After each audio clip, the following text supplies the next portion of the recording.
Glórias sejam dadas ao nome do Senhor. Você está aplaudindo o nome dele?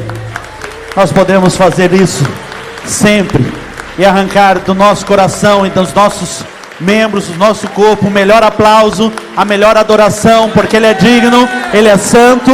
Glórias, glórias, glórias, glórias sejam dadas ao seu santo nome. Aleluias sejam dadas ao Senhor. Glórias a Deus, aleluias. Você pode assentar-se. Uma das canções que toca muito meu coração, ela diz na sua letra: eu não sei o que os anjos veem, mas alguma coisa eles veem que a gente ainda não conseguiu ver com os nossos olhos carnais. Entendemos pela fé, visualizamos pela fé, mas eles são impactados por uma visão que faz com que eles, dia após dia, noite após noite, sem parar, sem cessar, de eternidade a eternidade, digam: santo, santo, santo, santo é o Senhor. Este é o nosso Deus. E quando contemplarmos visualmente, os nossos olhos estiverem preparados para contemplar a sua glória, com certeza acharemos a eternidade pequena para falar da sua grandeza e do impacto da sua presença. Glória a Deus. Alessandro, obrigado pela jaca. Veio a jaca dura e a jaca mole, né? Deixa eu te falar, a jaca que eu comia lá no Mato Grosso do Sul era mole mesmo, né? Quando você me perguntou, eu achei que era dura. Não, é a mole mesmo, é aquela que pegajosa, que escorrega na boca, né? Muito obrigado, viu? Tive que comer o mais rápido possível, porque estava sendo expulso de casa junto com a jaca e o cheiro da jaca. Mas gosto mesmo. Mas queridos, vão de leve. Se você quiser me presentear com jaca, vai de leve, porque eu não sou sozinho em casa, entendeu? Então eu tenho que ser de acordo com a minha demanda, que eu aguento. Muito obrigado. Nós estamos hoje encerrando uma série de palavras baseada na experiência de Cristo, de Jesus, nosso Cristo, no deserto, quando o Espírito o leva a uma experiência de tentação, verdadeiramente tentação. E Jesus ali, nós vimos na primeira palavra essa intenção do Espírito em conduzir Jesus ao deserto. E muitas vezes, mesmo que Deus não nos tente, né, Ele apenas nos prova. Deus, diz a palavra, não pode tentar ninguém e por nada é tentado. Mas as provas vêm do Senhor. E em alguns momentos na nossa vida somos conduzidos a provas na nossa história espiritual para que haja crescimento.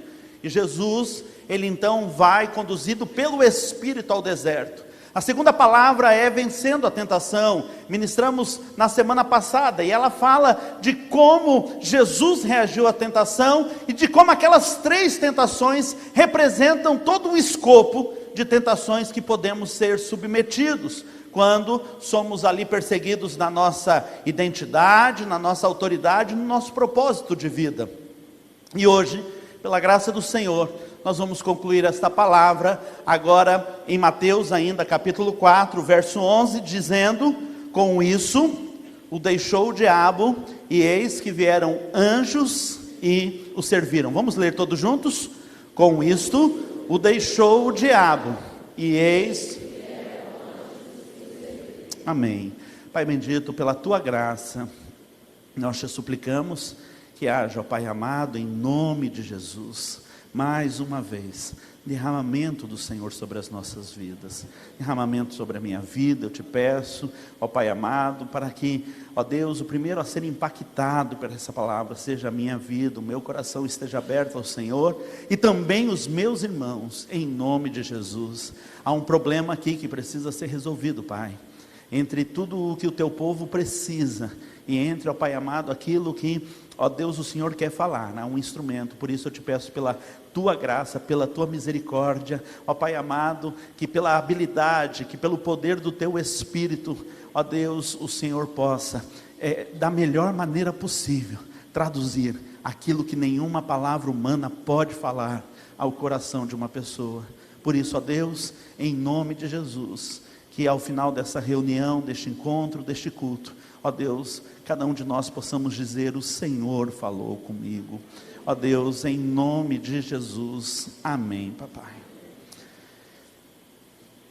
Não foram poucas as pessoas servidas por anjos, e nós temos algumas histórias bíblicas, e como background, como fundo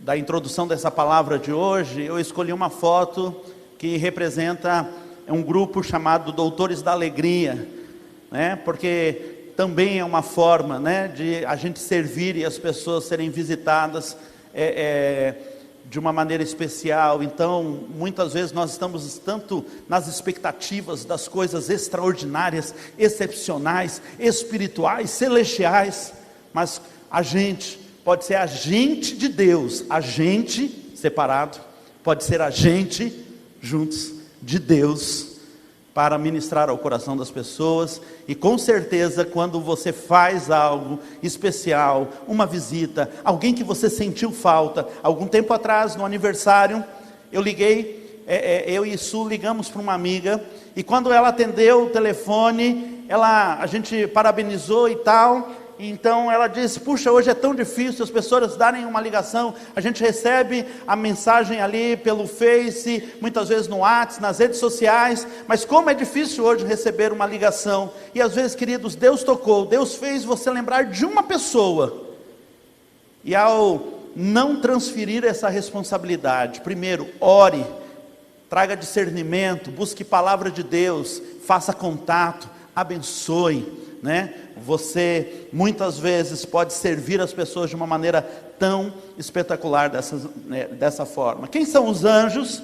Há dois textos que nos deixam muito claros o que são os anjos. Hoje nós não vamos falar da doutrina dos anjos, eu não vou trazer aqui, mas a gente precisa pelo menos entender um pouquinho, para entender o contexto de Jesus sendo servido pelos anjos. Hebreus 1,14 fala quem são os anjos na visão bíblica. Não são todos eles espíritos ministradores, enviados para servir a favor dos que hão de herdar a salvação, Os anjos são espíritos ministradores.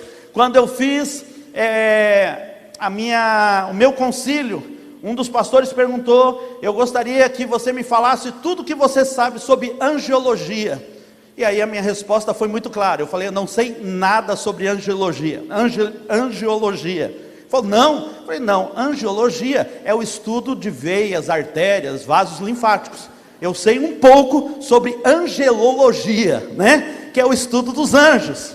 E daí, mas hoje nós não vamos estudar aqui sobre angelologia, a hierarquia dos anjos, e tem muito material, e você pode aprofundar nisso. Mas, resumidamente, os anjos são seres criados ao Senhor com o propósito, primeiro, de toda a criação glorifica o nome do Senhor, mas eles têm uma função muito clara, como servos do Senhor, enviados em favor daqueles que o Senhor quer socorrer, ou quer ministrar algum tipo de ajuda. Ainda, o Salmo, eu não coloquei, perdão, querido, esse texto é o próximo. Ainda o Salmo 91, versículo 10 diz: nenhum mal te sucederá, nem praga alguma chegará à tua tenda, porque aos seus anjos dará ordem a teu respeito, para te guardarem em todos os teus caminhos. Ali no livro dos Salmos, no Velho Testamento, nós temos então também uma afirmação de que os anjos estão a nosso dispor, para trabalhar em nosso favor. E aí a gente vai, como a palavra de hoje, não é como manusear, e como adestrar o seu anjo, não é nada disso, mas é interessante a gente perceber que o princípio fundamental desses seres criados, primeiro para a glória de Deus, e depois seres para o serviço específico em favor daqueles que são servos de Deus. É em cima da palavra que eu acabei de ler, que Satanás inspirou Jesus numa das tentações, na segunda tentação.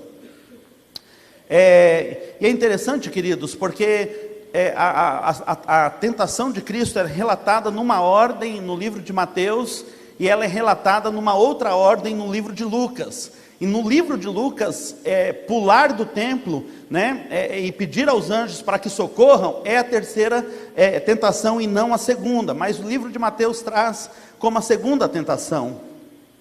E Satanás chega para Jesus e diz: olha, você sabe que a palavra diz, Satanás estava recitando o Salmo 91, darás ordem a teu respeito, eles foram criados para isso. É interessante que o próprio Jesus sabia de que anjos estariam à sua disposição. E agora sim, o texto que eu apresentei antes. Acrescentou: em verdade vos digo que vereis o céu aberto e os anjos de Deus subindo e descendo sobre o Filho do Homem. Se você for ao contexto, havia um homem chamado Natanael, e Filipe vai até Natanael dizendo: você precisa conhecer Jesus, você precisa conhecer um rabi, um homem que é diferente dos outros. Da onde que ele veio? Da Galileia. E aí a gente conhece a frase muito falada, muito conhecida, que Natanael falou. O que ele diz? Pode haver algo bom, né, da Galileia, lá de Nazaré. Ele fala: vem ver. Quando ele chega diante de Jesus, Jesus fala e revela sobre a vida dele, dizendo: vejo que você é um israelita fiel, você é um verdadeiro israelita. Ele fica impressionado com a palavra de Jesus, e ele diz: ué, mas de onde você me conhece? Antes mesmo de Filipe falar com você, Jesus responde, eu já tinha te visto lá debaixo da figueira. E aí então, no versículo seguinte, Natanael, admirado, diz: ah, é verdade, você é um rabi, você é o Cristo, eu quero te seguir. Ele diz: só porque eu falei que te vi debaixo da figueira, você já quer me seguir? Prepare-se, Natanael, porque daqui a pouco você vai ver os céus abertos, e os anjos subindo e descendo sobre o Filho do Homem. Jesus sabia. Quando ele foi tentado por Satanás, ele sabia que tinha à disposição este poder, este recurso. É interessante que outras pessoas na Bíblia, eu quero separar aqui um dos casos. Agar, ela é mandada embora de casa junto com o seu filho. Agar vai 2 vezes para o deserto, essa é a segunda vez, ok? E ela, nessa segunda vez, ela está sendo mandada embora pelo seu com o seu filho, pelo próprio Abraão. Abraão estava em crise: como que eu posso mandar o meu próprio filho para fora? Deus diz: não, pode deixar isso acontecer. Então ele dá uma provisão, um pouco de água, um pouco de pão, e os manda para longe. No meio do caminho acaba a água, acaba o pão. E Agar, então, nós estamos lá em Gênesis capítulo 21, versículo 14 ao 21, e ele diz o seguinte, ela diz o seguinte: acabou a água, acabou o pão, eu vou deixar o meu filho aqui. Ela deixou o filho numa sombra, e ela caminhou, foi distante. A palavra de Deus diz que é o caminho de um tiro de arco, ou seja, né, mirando um arco e jogando a flecha, ela se afastou, ela foi para bem longe da onde estava Ismael, porque ela diz: eu não vou aguentar ver meu filho morrendo, mas não tem mais salvação para a gente, estamos no meio do deserto e ele vai morrer. Nisso, um anjo se apresenta dizendo: olha, Deus ouviu a voz do menino, o choro do menino, e aqui estou eu em seu socorro. Nesse exato momento, levou as promessas que Deus havia feito para Ismael, dizendo que ele seria um pai de nações também, e o é. E aí apresentou e desvendou uma fonte que até aquele momento Agar não conseguia ver. Ele desvenda e fala: ali tem lugar para você comer e beber. Anjos a serviço. Poderia contar da história de um casal de missionários da cidade de Toledo, do Paraná. Eles tinham, antes do real, foi o cruzado real, alguma coisa, é tanta moeda que nós já passamos, né, irmão? Cruzeiro real ou cruzado, né, irreal, mas foi uma dessas aí antes do real. E eles tinham 10 unidades desse dinheiro, então seriam 10 reais, tá ok? E eles foram para um posto de gasolina, e eles abasteceram, era o último dinheiro que eles tinham, e eles faziam com aquele carro deles a obra do Senhor, e eles abasteceram 10 reais. Quando o frentista fechou a tampinha ali da tampa do combustível, deu uma saudação para eles, está pronto, recebeu, eles dizem, vai com Deus. Os anjos do Senhor estão acampados ao seu redor. O frentista era crente. E eles tomaram aquela palavra. E com aqueles 10 reais, eles andaram 1 ano e meio sem abastecer. Posso contar a história do pastor Kleber de Souza. Pastor formado no Seminário do Sul, aqui no Rio de Janeiro. Que serviu a maior parte da sua vida nas matas lá do Mato Grosso mesmo, né, conhecido como Mato Grosso do Norte. E fazia visitas, porque a maioria das pessoas da cidade onde ele ministrava viviam em fazendas. Então muitas vezes ele pegava uma moto e ia nas fazendas fazer os cultos, ministrar ceia, batizar, fazer a obra de Deus. Pastor Kleber vai numa desses encontros e volta. Mas quando ele está retornando, ali aquelas estradinhas vicinais, né, quase ninguém, começa então a ter uma grande chuva, ele era prevenido, armou uma pequena barraca que ele levava para essas emergências, falou, quando parar a chuva, eu sigo o caminho, mas a chuva não parou. E ele estava preocupado, porque estava já ficando, né, nessa ida e vinda, ele estava praticamente sem combustível, e ele vai ficando ali, e nada de a chuva parar. Daqui a pouco ele começa a ouvir um som característico, que é o rugido de uma onça que está ali por perto. Não sei quantos ouviram já rugido de onça. É feio, meus irmãos. Eu também nunca ouvi não, irmão. Não é porque eu vim lá do mato que vocês acham que eu vivia com onça. Nunca ouvi também, eu sei de ouvir falar, entendeu? A gente conhece sempre alguém que ouviu, mas eu mesmo não ouvi. Era do mato, mas não era tão mato assim, irmãos. E aquele gelo, aquele frio na barriga, começou a orar, e chuva que vem, até que o pastor Kleber pegou no sono. No outro dia, pela manhã, ao acordar, ele saiu da sua barraca, então estava ali. Em volta da sua barraca, várias pegadas do animal, a moto lavada e com o tanque cheio. Anjos do Senhor. Poderia contar a história do meu pai, que sempre foi evangelista. E eles estavam naquelas combis, né, daqueles grupos de música que faziam evangelismo, e numa dessas... Quem já foi numa dessa aí, queridos? Nessas combis aí, que o pessoal saía para fazer evangelismo, levanta a mão. Glória a Deus, não era bom demais? Numa dessas, fura o pneu. Nós estamos falando de muito tempo atrás, nós estamos falando de outra estrutura viária, de outra quantidade de postos de gasolinas e de serviços. E eles estão ali parados, então alguém passa e os ajuda, e eles então retiram o pneu para tentar achar o borracheiro mais próximo. Eles sobem assim o caminho, e na descida tem um posto e um borracheiro. Eles então consertam o pneu, né? Aquele pessoal que ajudou leva de volta, eles trocam o pneu e eles vão seguir viagem.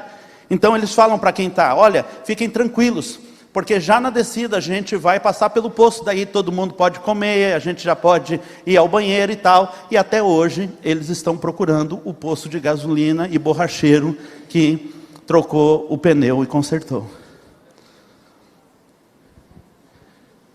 Há muitas histórias.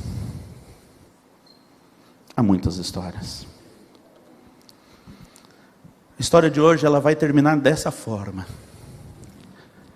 Jesus sendo servido pelos anjos. E talvez esse seja um dos maiores anseios que a gente tenha. o de viver experiências profundas, excepcionais, extraordinárias, milagres. Só que até o milagre, querido, e no caso de anjos não é milagre, eles apenas estão em obediência ao Pai, a respeito da minha, da sua vida. Eu não sei como funcionam os anjos, necessariamente no profundo assim, mas a impressão que eu tenho é que depois de 110, né, no velocímetro do carro, eles pulam fora, ou não, né? Não sei. Mas antes nós queremos viver essas coisas extraordinárias, algumas coisas precisam ser vencidas. Então nós estamos agora na última das tentações. Nós falamos das 3 no último domingo, mas hoje agora nós estamos na última das tentações. E nessa tentação, Satanás oferece para Jesus a glória do mundo, a riqueza. Há um livro muito lido no meio eclesiástico, principalmente entre pastores, que se chama Dinheiro, Sexo e Poder. É Richard Foster, pastor? Richard Foster. E ele alerta, principalmente vocacionados, pastores, líderes de igreja, a não se perderem nesses 3 aspectos na sua vida que praticamente derrubam a muitos: dinheiro, sexo e poder. Quando eu estava para me formar, o pastor que havia me pastoreado a maior parte da minha vida, ele era um dos meus professores, pastor Jonathan, e ele diz: Elizinho, tem 3, eu era Elizinho naquela época, hoje ele não me chamaria assim. Ele falou: tem 3 coisas que derrubam um pastor. E eu falava: já sei, pastor, dinheiro, sexo e poder. Ele diz: então, para você não esquecer, grana, fama e cama. Essas 3 coisas derrubam um ministro. Grana, fama e cama. Satanás está agora diante de Jesus dizendo: está vendo tudo isso aqui? E eu é que manipulo isso tudo. Está na minha mão o fazer essa roda girar. Não é o dinheiro e a riqueza necessariamente que estão na mão de Satanás. Isso é importante a gente entender.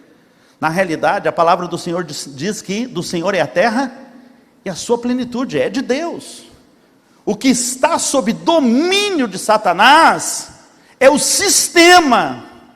Por isso, a nossa guerra necessariamente não é com dinheiro, porque o dinheiro ele é amorfo, o dinheiro ele não tem vida própria.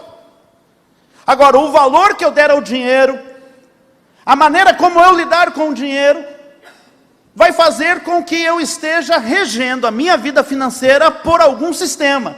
E aí eu tenho 2 opções: ou vou gerir minhas finanças pelo sistema divino, ou vou gerir as minhas finanças pelo sistema do mundo, que é coordenado, que é manipulado e que é organizado por Satanás. E ao espírito que move as riquezas do mundo, Satanás coloca uma potestade que Jesus mesmo denomina como mamon.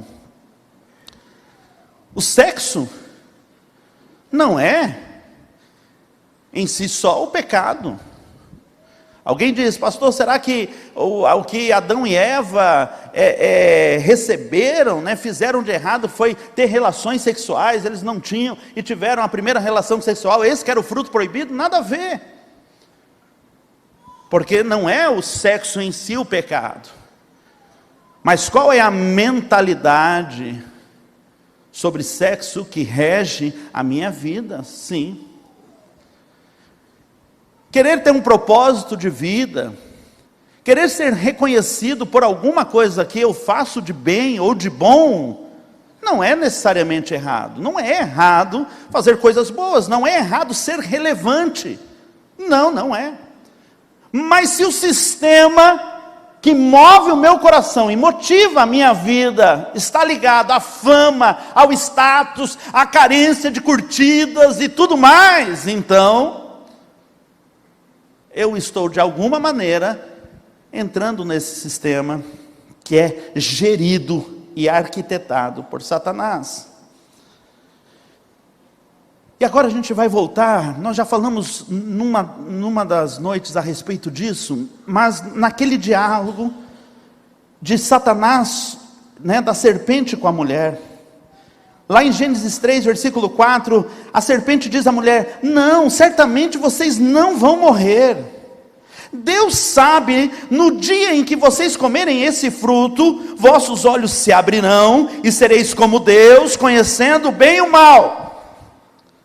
Satanás não pode oferecer o mundo, porque o mundo não é de Satanás, mas ao mesmo tempo a Bíblia diz: o mundo jaz no maligno. Qual mundo não é de Satanás e qual mundo jaz no maligno? O mundo criado por Deus, o universo, todas essas forças que regem o universo, elas pertencem única e exclusivamente a Deus. Este mundo Satanás não pode oferecer, mas ele pode oferecer o sistema que rege o mundo. E aqui para Eva ele está exatamente isso. Olha, eu estou oferecendo para vocês uma nova maneira de ver a vida. Essa maneira aí que Deus está colocando, Ele está limitando o jeito de vocês verem. E isso é o que realmente até hoje é falado. A igreja, a religião vai ficar te limitando. É mesmo. Quantos aqui qual foi o último jubileu que você viveu na sua vida? Que você fala assim: eu vou parar um ano, vou viver do que Deus me deu no 6º ano e vou com Ele até o 9º ano. Qual foi a última vez que você fez isso? Levanta a mão aí, alguém que tenha feito. Sabe por quê, queridos? Porque por mais que a gente não queira, nós não estamos num sistema monetário, financeiro, regido na base do que Deus falou. Quem gostaria de poder parar a cada 7 anos, um ano inteiro, sem trabalhar? Levanta a mão. Deus ia te dar tanto no 6º ano, que você ia comer no 6º ano, ia se sustentar no 7º, no 8º, que você tinha que voltar a trabalhar, mas você ainda não tinha feito as suas reservas, você ainda está comendo do que foi produzido no 6º ano, porque o que você está produzindo no 8º ano, só vai começar a dar frutos lá no 9º, então você vai levar a tua colheita até o 9º ano. Olha isso. Sabe por que a gente não pode viver mesmo sendo servos do Senhor? Porque no geral o sistema é regido por uma visão que não é a visão que Deus estabeleceu. A visão que é regida nesse mundo é o seguinte: não é questão, querido, de religiosidade. Vamos domingo do Senhor, vamos na igreja. Hoje, se deixar o sistema do mundo, eles não dão mais horário para ninguém, toda hora tudo está aberto. E colocando a gente, porque quem está trabalhando não tem tempo para pensar. Isso é outra história. Mas entendem o sistema? Entendem? Satanás está oferecendo para Eva, ofereceu para Jesus e oferece para mim, parte de coisas que ele não pode dar. Olha aqui que aconteceu então no versículo 6 de Gênesis capítulo 3. Olha só o que foi despertado naquele momento no coração da mulher. Então, vendo a mulher, olha, preste atenção, vendo a mulher, que aquela árvore era boa de se comer, fala, boa de se comer, agradável aos olhos, desejável para dar entendimento. Vamos novamente, boa para comer, agradável aos olhos, desejável para dar entendimento. Tomou do seu fruto, comeu e deu ao seu marido, e ele também comeu. Aí a gente põe a culpa na mulher, sim ou não? Adão fez isso, só que a Bíblia diz que a mulher foi enganada, o homem não. A mulher foi enganada mesmo, tolinha, bobinha, mas o homem fez sabendo. Depois nós vamos falar sobre esse assunto. O dia que eu for pregar para os homens, eu vou colocar nas redes sociais da igreja: traga seu marido. Amém? A mulher foi enganada, o homem não, a Bíblia diz isso. Ela olhou e disse: isso aqui é bom. Isso aqui é agradável. Isso aqui é desejável. Só que tem uma vontade de Deus para a nossa vida. E a vontade de Deus para aquele momento é que eles não tocassem. A vontade de Deus é que eles não mexessem com aquilo. Quando Paulo pensa a respeito da vontade de Deus, ele nos ensina algo muito interessante. Romanos 12:2, você sabe de cor? E não vos conformeis com este mundo, mas transformai-vos pela renovação do vosso entendimento, para que experimenteis qual seja. Você viu como é parecido? Boa, perfeita e agradável. O fruto era o quê? Bom, agradável e desejável. Não se deixe enganar. A pior mentira, ela tem muita aparência de verdade. Vontade de Deus, boa, agradável, perfeita. A oferta do diabo, quase, né? Mas não foi assim que ele diz? Será que é assim mesmo? Você tem que ser crente assim mesmo? Será que você não pode dar uma fugidinha? Rapaz, você acha que você vai para o inferno se você transar com a sua namorada? Você vai deixar o pastor vender essa na sua cabeça? Vai entregar dinheiro para a igreja. Porque na realidade o que está te vendendo é algo aparentemente bom, agradável, mas não é perfeito. Não confere com o centro da vontade de Deus. Não confere com aquilo que Deus realmente tem de proposta para a sua vida. E tantas coisas como humanidade, estamos perecendo, como humanidade mesmo sendo servos do Senhor, porque o sistema foi tão tomado, foi tão enganado, que é difícil viver, mesmo como servos do Senhor, toda a plenitude. Por isso que quando Jesus ora, Ele ora pela vontade. E vocês, quando vocês orarem, vocês vão orar da seguinte maneira: Pai nosso que estás no céu, santificado seja o teu nome, seja feita a tua vontade, assim. Sabe o que Jesus está dizendo? Por isso que o céu é maravilhoso, porque lá no céu toda a vontade de Deus é executada. E o que Jesus está me ensinando a orar é o seguinte: Senhor, venha a nós o teu reino. Como ele virá? Seja feita na terra a tua vontade, como ela é feita no céu, sem restrição. Porque o dia que a tua vontade na terra for feita como ela é feita no céu, o céu vira terra, ou a terra vira céu. Porque tudo está relacionado em fazer a vontade de Deus. E tudo que Satanás quer nos desviar é de fazer a vontade de Deus. E aí ele vem com o caminho mais fácil. Nos convida a deixar de reconhecer a grandeza de Deus. Está tudo na minha mão, está no meu domínio, faz o meu jogo. Nos convida a nos apegar a valores do mundo. Troca o seu telefone outra vez, o seu está ultrapassado, vai fazendo conta. O importante é você estar satisfeito. O que tem? Você está com a mulher do outro. Ele que deu mole, ele que não soube cuidar. Ele investe esses valores aí. Ele nos convida a dar as costas para a cruz. Ele diz: para que cruz, Jesus? Eu estou te trazendo aqui para um monte, e olha, desse monte você pode ver todas as coisas que eu estou te oferecendo.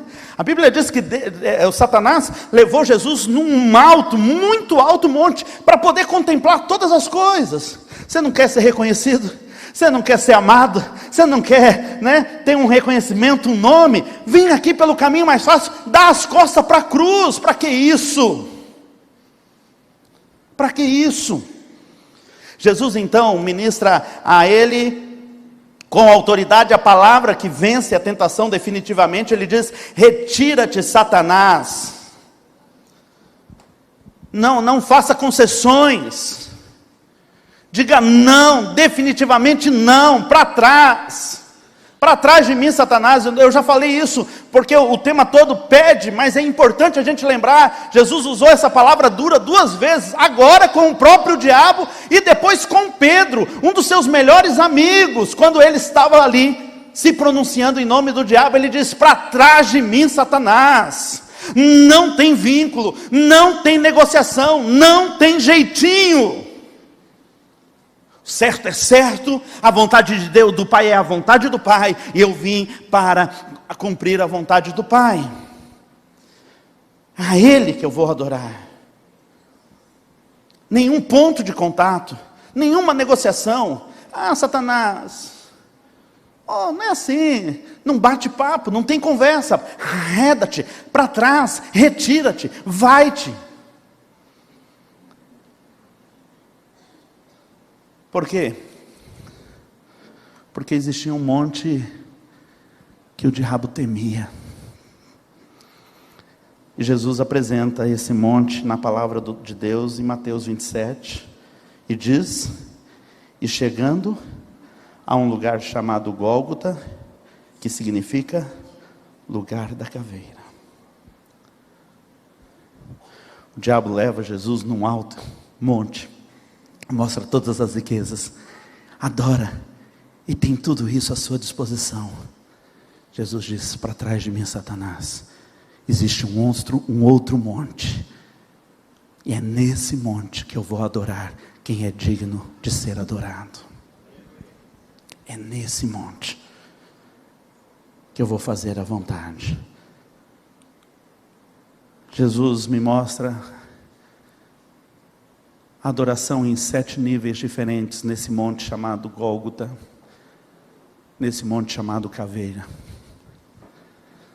São 7 frases que ele nos coloca e ele nos mostra como crentes em Cristo Jesus. Se queremos viver sendo servido por anjos, se queremos viver as experiências extraordinárias com Deus, se queremos experimentar o algo a mais de Deus na nossa vida, nós temos que ir nesse nível de profundidade e adoração a Deus. Adoração através do perdão. Pai, perdoa-lhes. Jesus até quer dar uma limpada de barra, da humanidade. Eles não estão sabendo o que está acontecendo, eles não conhecem o contexto inteiro, eles não sabem, Senhor, o quanto isso é importante saber. Eles estão movidos de raiva, eles estão movidos de maus sentimentos, eles estão, Senhor, desvirtuados, eles não sabem exatamente o que estão fazendo. Jesus estava não somente pedindo um perdão pro forma, Jesus estava expressando o próprio perdão, a entregar cada gota do seu sangue. Ele estava totalmente comprometido com o ato de perdoar. Se você não consegue liberar perdão na profundidade, queridos, você está deixando de experimentar uma adoração profunda a Deus. Se você levanta a mão ao seu Criador, mas o seu coração ainda guarda com a sua justiça mágoas que lhe são devidas, você ainda não sabe o que é adorar a Deus nessa profundidade do perdão. Adore ao Senhor, libere todo o perdão, Senhor, em nome de Jesus. Não deixe de falar, mas ele não podia ter feito isso, ela não podia ter feito isso mesmo. Como que podia? Me traiu, foi no profundo, como pode acontecer isso? Não, Jesus liberou totalmente o perdão, ao ponto de esvaziar toda a sua vida, para que você e eu pudéssemos sentir o efeito do perdão de Deus. Ele adorou o Pai na dimensão da esperança, quando diz e responde ao ladrão da cruz: em verdade te digo que hoje estarás comigo no paraíso. Eu te adoro, porque eu sei que hoje pode ser dia de cruz, mas o meu futuro está nas tuas mãos. Eu te adoro, porque hoje os meus amigos já não estão mais aqui ao redor. Eu te adoro, porque eu sei, Senhor, que está difícil esse tempo. Nunca houve um tempo tão difícil na minha vida financeira, Senhor, nunca houve tanto tempo tão difícil na minha saúde, quanta enfermidade. Hoje é dia de cruz, mas eu te adoro, porque eu sei da existência do paraíso, e sei que posso confiar nas tuas promessas. Abraão adorou assim. Abraão sobe com Isaac. No meio do caminho, ele deixa os servos e diz: nós vamos adorar e voltamos. Ele fala as 2 vezes no plural. Ele não diz: nós vamos e eu vou voltar sozinho, ok? Ele sabia que de alguma maneira, não sabia como Deus ia fazer, mas sabia que Deus iria fazer, e fez. E ele volta com Isaac, dizendo: nós fomos e voltamos, porque a nossa esperança está no Senhor. Adoração na valorização dos relacionamentos. Tem gente que muitas vezes vive a fé de uma maneira totalmente diferente do que Deus projetou. sem se importar com pessoas.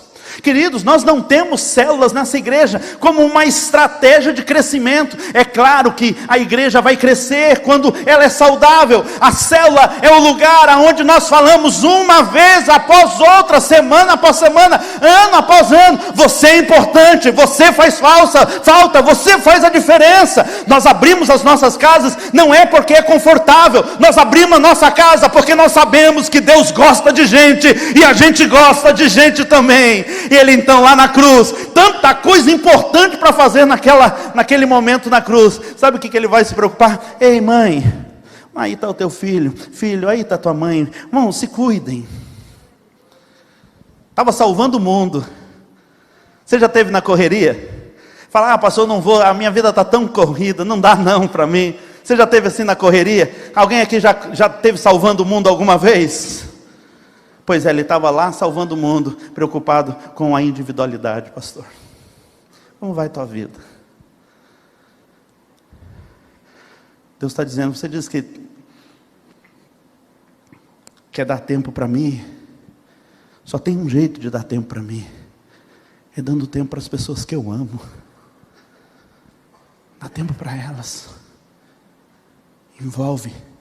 Não deixa o convite do mundo encher a sua agenda, encher as suas finanças, de uma maneira que não sobre um trocadinho para você fazer o bem, do jeito que não sobre um tempo para você ter comunhão.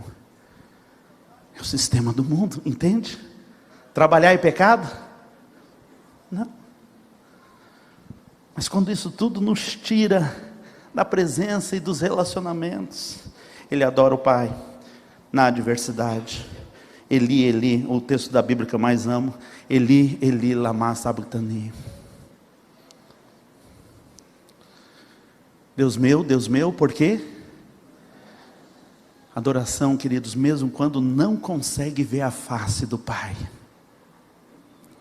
Esse exato momento houve um rompimento que jamais ocorreu e jamais irá ocorrer novamente. Da comunhão e do vínculo íntimo. Quando Jesus falava do Pai, é como se estivesse falando de si mesmo. Ele dizia: eu e o Pai somos um. Ele diz, porque o certo, quando eu estou falando de uma terceira pessoa, cadê os professores de português? Levantem a mão. Se eu estou falando do meu Pai, como que eu tenho que dizer? Ninguém vai ao Pai. Não é assim? Mas ele era tão íntimo que ele diz: ninguém vem ao Pai, porque eu e o Pai somos um. Não é erro de português, é teologia mesmo. Ninguém vem ao Pai. E nesse exato momento, aquela comunhão tão íntima é quebrada. Ele diz: eu não te vejo, Pai. Estou me sentindo sozinho. Mas estava ali adorando. Adorou na fragilidade de um homem que tem sede, mas que não aceita a droga para limpar a sua cara. Não aceita um pouco do fel, que a gente diz: claro, ninguém vai beber vinagre, mas aquele era um ensopo, era uma mistura para aliviar a dor de quem estava ali. Era uma droga, para que de alguma maneira você saísse da realidade. Ele diz: eu tenho sede, só que eu não vou matar a minha sede de um jeito que não é legítimo.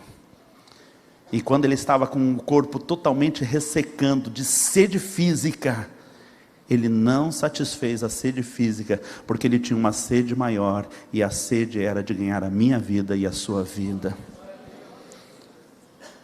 A sede espiritual, a sede de fazer o propósito e o plano do Pai. Adoração na obediência. Está consumado. O que tinha que ser feito, foi feito. A adoração numa fidelidade extrema, que leva a obediência até o último limite. Eu já vi gente pecando, não poucas vezes, e muitas vezes advertido do pecado, diz: não, eu vou até as últimas consequências. Muitas vezes a última consequência é a destruição de uma família, a última consequência é um endividamento profundo, a última consequência é uma tristeza que não sai do coração. Eu levo o pecado até as últimas consequências. Jesus está levando a obediência, em fidelidade a Deus, até a última consequência. E o único resultado que ele pode dizer é o seguinte: Pai, eu entrego nas tuas mãos o meu espírito. Ah, mas é Jesus. Uma família na Coreia do Norte. A Coreia do Norte já chegou a se gabar do título de não ter, nas suas estatísticas, nenhum cristão, nas estatísticas oficiais do governo, em solo norte-coreano. E a perseguição na Coreia do Norte a Coreia do Norte é o país número 1 em perseguição ao cristianismo. Há um ranking de perseguição. A Coreia do Norte há muitos e muitos anos é o número 1. E alguns cristãos que ainda residiam, que não conseguiram escapar da Coreia e ir para outra Coreia, ainda residiam, moravam em florestas, moravam escondidos, não podiam ter vida pública, e uma família foi descoberta. E essa história é verídica. E eles foram descobertos, tipo, numa casa-mata, né, num abrigo.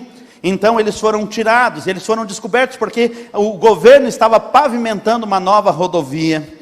E quando eles foram descobertos, foram identificados como cristãos, eles foram então colocados um ao lado do outro, dizendo: olha, vocês devem negar a Jesus.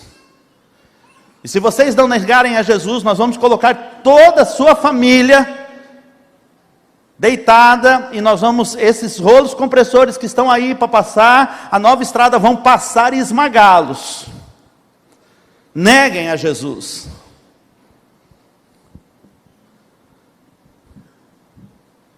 Foi interessante que a comandante daquela operação disse: eu vou facilitar para vocês. Vocês estão um do lado do outro. E eu vou dar uma voz de comando. E se você ficar parado, nós entendemos que você está negando a Jesus. Aqueles que derem um passo à frente vão estar dizendo que não negam a Jesus e vão morrer. Viu como é fácil?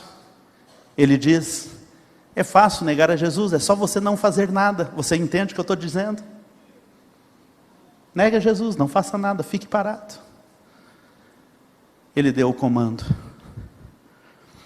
E antes de dar o comando, o pai olha para os seus filhos e diz: vocês não precisam fazer isso. Nesse exato momento, os filhos, um a um, dão a mão, olham para o pai e dizem: até daqui a pouco, quando a gente se encontrar no céu.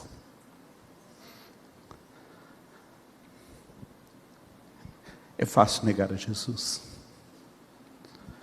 É só não fazer nada. É só ficar parado.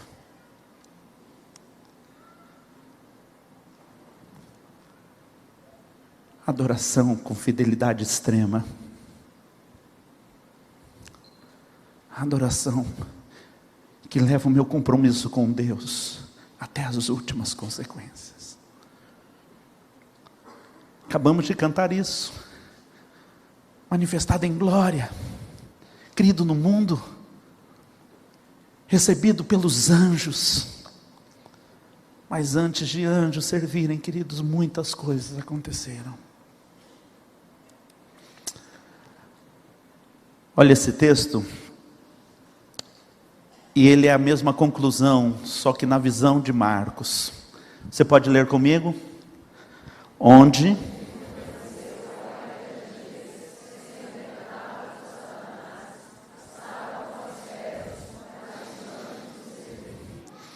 essa foi a visão de Marcos. No meio de feras, mas servidos pelos anjos. Não é extraordinário? Vale a pena? Muitas feras vão rodear as nossas vidas. Jesus viveu literalmente Salmo 23:5, que diz: preparas uma mesa na presença dos meus inimigos. Estavam ali as feras, talvez tão famintas como Jesus. Seja qual for a adversidade, seja qual for o desafio de fé que você tem que viver para adorar o nome do Pai, saiba, mesmo que esteja em meio a feras, o Senhor é que será a tua provisão. Eu não sei o que aconteceu na cova dos leões, eu não sei. Eu não sei se um dia antes, os leões chegaram um para o outro e falaram assim: rapaz, isso aqui está muito sujo, a partir de amanhã nós vamos fazer greve de fome. Não sei como que os anjos, os leões fizeram. Eu só sei que quando Daniel foi jogado lá, pianinhos, eu não sei em qual meio de feras você vai ser levantado.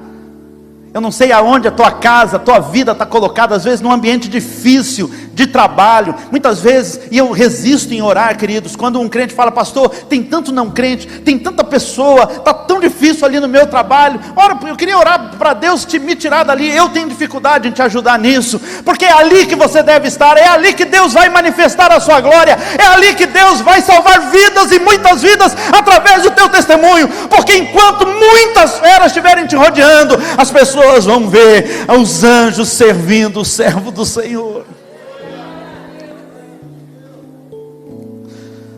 A palavra do Senhor diz: passadas que foram as tentações de toda sorte, apartou-se dele o diabo até momento oportuno. Lá na cruz, o diabo não desistiu de fazer Jesus sair desse caminho da cruz. Mesmo na cruz, as pessoas passavam. Não é você que pode dar a ordem aos anjos a teu respeito, não é você que constrói templo, em 3 dias derruba e constrói novamente. Salva-te a ti mesmo, salva-te a ti mesmo, sai daí, sai daí. Era a voz de Satanás, ainda dando o último suspiro. Não se engane, Satanás sabia o que era a cruz. Ele tenta fazer Jesus sair desse caminho o tempo todo. Não é depois da morte de Jesus que Satanás: mas o que aconteceu? Ele tenta até o último. Sai, desce da cruz, desce da cruz, desce da cruz. Até momento oportuno, ele vai tentar falar sobre a sua vida. Desce da cruz. Mas vale a pena adorar. Vale a pena manter o posto. Vale a pena adorar aquele que é único, digno de receber a adoração. Quero dizer para você que é jovem, para você que é adolescente, para você que é criança, está saindo, está entrando na adolescência, tudo o que você tem, dá para o Senhor Jesus. Não vai dar sobra não. Não vai chegar para o seu marido, seu futuro marido, sua futura esposa dando restos. Já passou, perdão, a palavra já passou na mão de tanta gente, que quando tem que se entregar para aquele que é o amado, aquele que é o verdadeiro, já está com o coração todo partido. Não, na sua vida não é assim. Faz diferente, muda o seu jeito. Gasta com tanta bobeira que não consegue manter a vida organizada para viver o prazer de ser fiel a Deus, de viver a vida que vive alguém que é dizimista, que é ofertante, que pode dizer: Senhor, o coração que o Senhor tem, o Senhor está desenvolvendo em mim. Senhor, eu não vivo com a vista no que a mídia está dizendo, na última publicidade. Eu estou com meus olhos no teu reino, e cada dia eu posso investir mais, e progredir mais, e ir mais à frente, porque para o teu reino todas as coisas valem. Adore com tudo que você tem aquele único, digno de adoração. Feche seus olhos.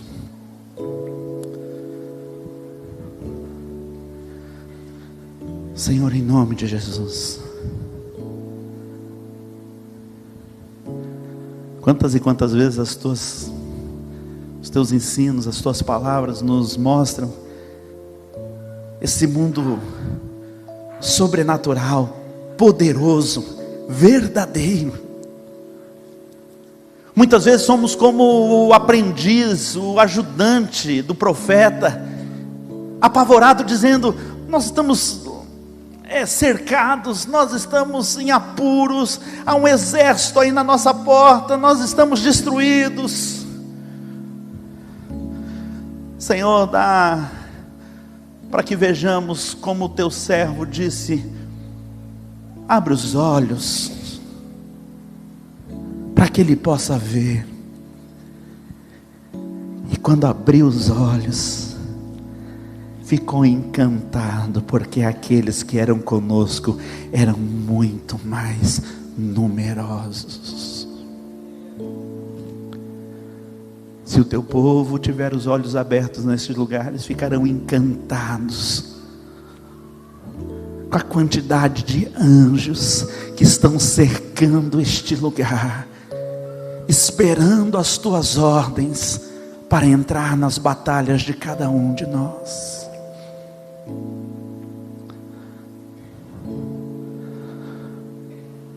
Obrigado, Senhor, porque nós sabemos que foram o Senhor quem os colocou à disposição do teu povo.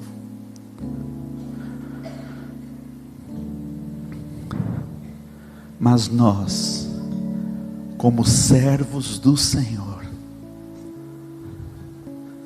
não abrimos mão do direito e da autoridade espiritual de resistirmos ao diabo até que ele fuja de nós, nos submetendo integralmente ao poder da tua palavra. Sim, Deus, manifesta a tua glória e envia os teus anjos para servir e ministrar ao teu povo. Mas antes de tudo, levanta no coração do teu povo obediência e adoração, em nome de Jesus. Amém. Glórias a Deus.